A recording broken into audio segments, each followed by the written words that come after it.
لله نحمده ونستعينه ونؤمن به ونتوكل عليه ونعوذ بالله من شرور أنفسنا ومن سيئات أعمالنا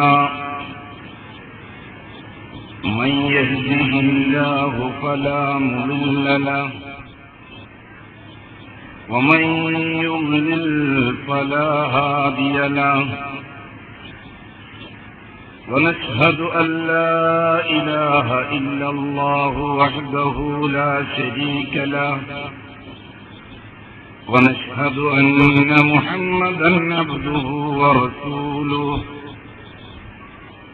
أرسله بالهدى ودين الحق ليظهره على الدين كله ولو كره المشركون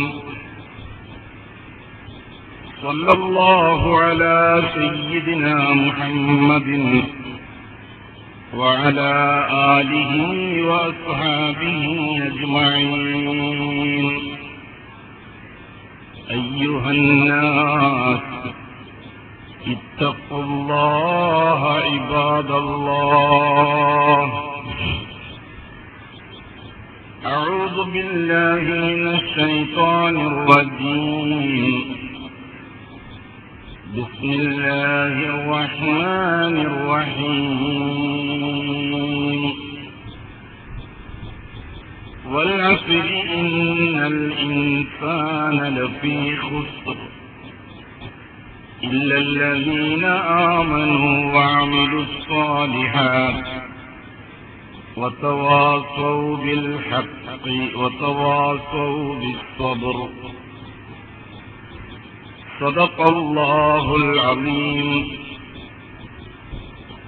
وقال النبي صلى الله عليه وسلم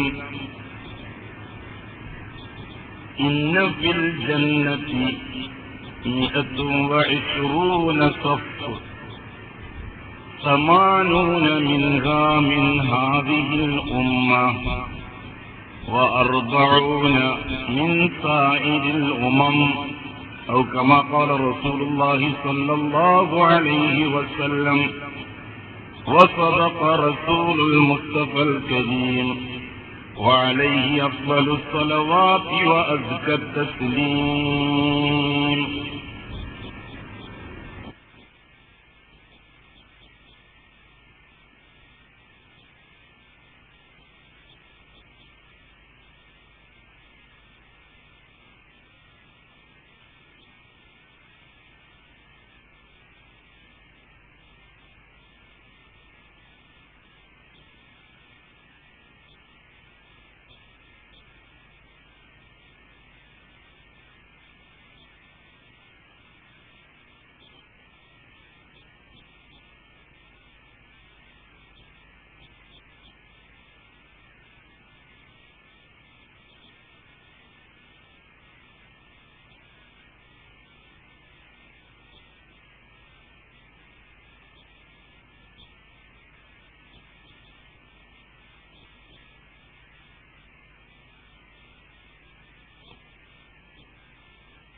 ബഹുമാനമുള്ള സഹോദരന്മാരെ, സഹോദരിമാരെ,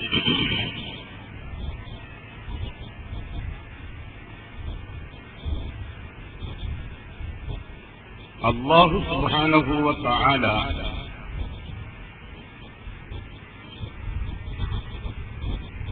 വളരെ മനോഹരമായി സൗന്ദര്യമായി അല്ലാഹു അവന്റെ ഈ പ്രപഞ്ചത്തെ സൃഷ്ടിപ്പ് പൂർത്തിയാക്കി. ഒരു കുഴപ്പവുമില്ലാതെ, ഒരു ന്യൂനതയുമില്ലാതെ, ഒരു കുറവുമില്ലാതെ പരസ്പരം ഒരു തരത്തിലുള്ള വിരുദ്ധാവസ്ഥയുമില്ലാതെ അല്ലാഹു തആല പ്രപഞ്ചത്തിലെ ഓരോ സൃഷ്ടികളെയും സൃഷ്ടിച്ചു.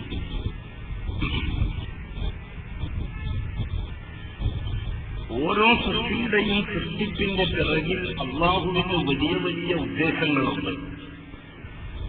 യാദൃച്ഛികമായോ ആവശ്യമില്ലാതെയോ ഒന്നും അല്ലാഹു തആല ഒന്നിനെയും പടച്ചിട്ടില്ല. സുബ്ഹാനക മാ ഖലഖത ഹാദാ ബാതില. ഒന്നിനെയും വെറുതെ സൃഷ്ടിച്ചിട്ടില്ല.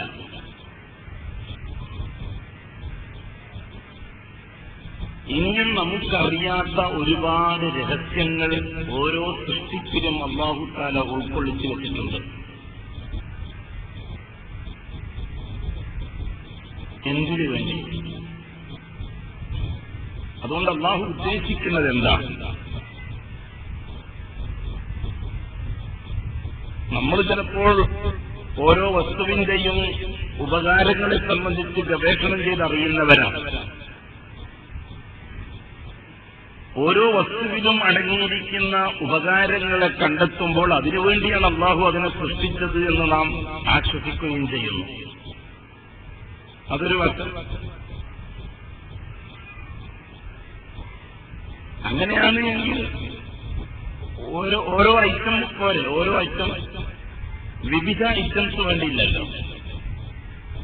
ഒരു ചെറിയ ഈച്ചയെടുക്കി എത്ര തരം ഈച്ചകളാണ് അല്ലേ? ഈച്ചയിൽ അടങ്ങിയിരിക്കുന്ന ഉപകാരങ്ങളാണെങ്കിൽ അത് ഒറ്റ ഐറ്റം ഈച്ച പോലെ. മത്സ്യങ്ങൾ അത് മനുഷ്യന് തിന്നാനോ അല്ലെങ്കിൽ ഭക്ഷണത്തിൽ ഉപയോഗിക്കാനോ ആണെങ്കിൽ ഒരേ രുചിയുള്ള പല ഐറ്റം വേണ്ടിയില്ലല്ലോ. എത്ര ഐറ്റം മത്സ്യങ്ങളാണല്ലേ? എന്തെല്ലാം രൂപങ്ങൾ, ഏതെല്ലാം ഭാവങ്ങൾ, എത്രത്ര നല്ല സൗന്ദര്യമുള്ള മത്സ്യങ്ങൾ. അതെന്തിനാ? തിന്നുന്ന സാധനത്തിന് മുള്ളും മുകളിലുള്ള തൊലിയൊക്കെ ചുരണ്ടിക്കളഞ്ഞാൽ പിന്നെ അതിന് സൗന്ദര്യം ഉണ്ടാവും. തിന്നാനുള്ളതാണെങ്കിൽ അപ്പൊ നമ്മൾ മനസ്സിലാക്കുന്നതും നമ്മൾ ചിന്തിക്കുന്നതും അങ്ങനെയാണ്. വസ്തുക്കളിൽ അല്ലാഹുവിന്റെ മഖ്ലൂഖിൽ അല്ലാഹു തആല അടക്കിയിരിക്കുന്ന ഉപകാരങ്ങളെയാണ് നാം വിലയിരുത്തുന്നത്. എന്നിട്ട് അതിനു വേണ്ടിയിട്ടാണ് എന്ന് നമ്മൾ ആശ്വസിക്കുകയും ചെയ്യുന്നു. ആണോ? അതിന്റെ ഒരു ഭാഗമായിരിക്കാം. മനുഷ്യന്റെ ആവശ്യങ്ങളുമായി ബന്ധിപ്പിച്ചുകൊണ്ട് വസ്തുക്കളിലെ ഉപകാരങ്ങളെ അല്ലാഹു സുബ്ഹാനഹു വ തആല മനുഷ്യന് വേണ്ടി ഏർപ്പെടുത്തിക്കൊടുക്കൽ അത് ആവാം. യഥാർത്ഥ ലക്ഷ്യം എന്താണ്? ഒരു ഖുദ്സിയായ ഹദീസിലൂടെ അല്ലാഹു തആല അത് വിശദീകരിക്കുന്നുണ്ട്. സംഗതി സിമ്പിളാണ്, ചിന്തിച്ചാൽ വലിയ കാര്യമാണ്. അല്ലാഹു സുബ്ഹാനഹു വ തആല പറഞ്ഞു, കുന്തു കൻസൻ മഖ്ഫിയ. അല്ലാഹു പറയാ, കുന്തു കൻസൻ മഖ്ഫിയ, ഞാൻ ഗോപ്യമാക്കി വെക്കപ്പെട്ട, മറച്ചു വെക്കപ്പെട്ട ഒരു നിധിയായിരുന്നു. ഞാൻ ഒളിപ്പിച്ചു വെക്കപ്പെട്ടൊരു നിധി. അല്ലാഹു പറയാണ് അല്ലാഹുവിനെ സംബന്ധിച്ച്, കുന്തു കൻസൻ മഖ്ഫിയ. ഒരുപാട് ഹിജാബുകൾക്കുള്ളിൽ റസൂലുള്ളാഹി സ്വല്ലല്ലാഹു അലൈഹി വസല്ലം തങ്ങളുടെ മിഅ്റാജിനെ സംബന്ധിച്ച് ഉലമാക്കൾ എഴുതിയപ്പോൾ അല്ലാഹുവുമായിട്ട് മുനാജാത്ത്, അല്ലാഹുവുമായിട്ട് സംഭാഷണം, അല്ലാഹുവുമായിട്ടുള്ള അഭിമുഖം, ആ അഭിമുഖത്തിന് വേണ്ടി എടുത്ത രംഗങ്ങളെ സംബന്ധിച്ച് വിശദീകരിച്ചിട്ടുണ്ട്. അല്ലാഹുവിന്റെയും മഖ്ലൂഖിന്റെയും ഇടയിലുള്ള ഹിജാബുകളെ, ആ ഹിജാബുകളുടെ പർദ്ദയുടെ, ഹിജാബിന്റെ പർദ്ദ,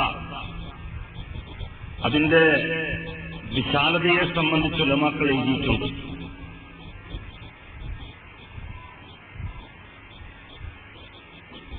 തുല്യതയില്ലാത്ത ഹിജാബ്, അതായത് അല്ലാഹു സൃഷ്ടിച്ച ഭൗതിക പ്രപഞ്ചത്തിന്റെ വിശാലതയെ അതുമായിട്ട് താരതമ്യപ്പെടുത്തി നോക്കി